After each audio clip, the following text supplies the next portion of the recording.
Let's talk about the environment. The UN Ocean Conference has come and gone just like the waves. I promise I won't use another cliche in this interview, but we need to protect our oceans. It's imperative for the global environment and also our own coastlines.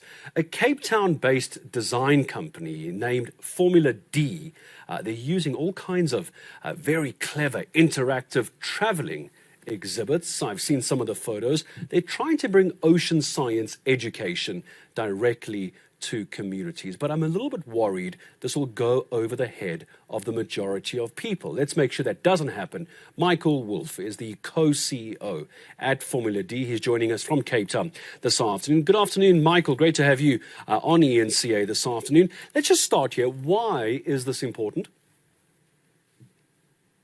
The oceans are critical for all humanity, but let me tell you a little story. We're working with a lot of companies and individuals that build their livelihoods on oceans. For example, our friends Dan and Hans Bay, who have seen the great white sharks, for generations coming into the bay to then present it to tourists and actually generate quite a buzz around those lovely and very impressive creatures.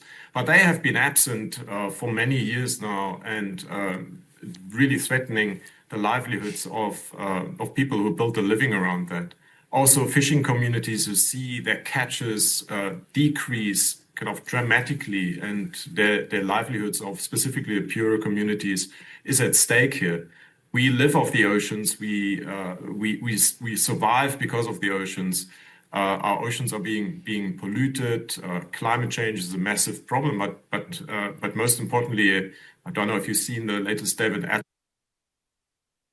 Attenborough movie. Is a large-scale fishing, swimming factories that really devastate the oceans and unsustainably fish. Too much, so fish can't really restock. So we're in the business of bringing that knowledge to the people and affecting some change through that. We're not only working on oceans, but we specifically committed to sustainability projects, and the oceans are really at the heart of this. Can we talk about these traveling exhibits, Michael, these traveling and interactive exhibits? I did a quick Google before you and I went on air, and I can see some of the photos. I'm just not sure exactly how they work. It's very, very clever. It's brilliant. I'm just not sure how they work. Tell me more about that. Yeah, so traveling exhibits is not a new thing as such. It's many museums have them that travel basically exhibits to places where, for example, rural communities or schools as such, and as part of their outreach programs. But what we taken it a step further, so we created basically an exhibit in a box where the actual container of the exhibit becomes now part of the exhibit. It's very easy to set up. And it can reach those people who usually don't have access to us city dwellers who can visit museums and have access to a lot of talks and other information material. We mustn't forget that 20 million people in South Africa live in rural communities. And it's often the people who are affected the most by these dramatic changes in our world and need to know about this. So we created specifically an exhibit now, not specifically for South Africa. That's actually a funny part, and that's why it's great to have this platform here. So we're working internationally, and we've been working on this exhibit that travels to regional areas in Hawaii. The company we've been working with is a nonprofit in Hawaii, and interestingly enough, they have quite a lot of similarities, in their challenges to South Africa, even though they're so far away. But they have very rural parts, smaller islands that are where it's very difficult for the general population to access these sorts of resources that can inform them about the challenges with the ocean and how they deal with the ocean. So that's what the exhibition is really about.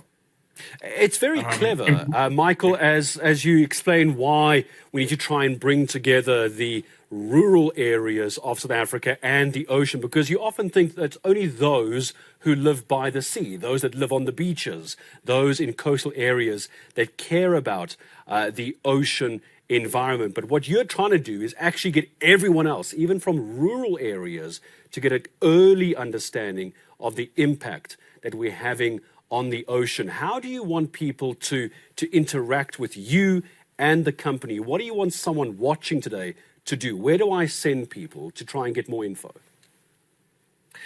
so it would be fantastic if anyone who's involved in education would consider traveling exhibits and other experiential media to educate their communities. It's relatively easy to travel, and they can contact us to consult. We're very interested as a mission-driven organization to collaborate with non-profit organizations who have a mission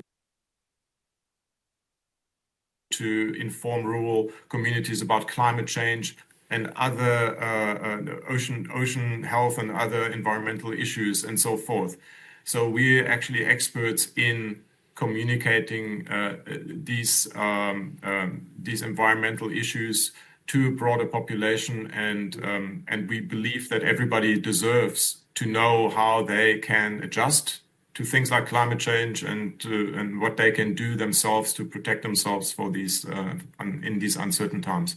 Yeah, everyone's concerned about climate change at the moment, but it can start by getting involved with companies and organizations. Wonderful work by Formula D, co-CEO at the group, Michael Wolf. A very easy Google. I did it while I was talking to Michael. They have an incredible website. You can get more on this traveling exhibition, this traveling exhibit. And also, if you want to get involved, show your support, just look for Formula D, like Formula One, but with the letter D. Formula D is how you can go ahead and find them. You never know. Maybe it's something you've never thought of. Now it might be. Or if you're already involved in conservation, education, especially in the rural areas, maybe this is your next step for you or your class or your classmates.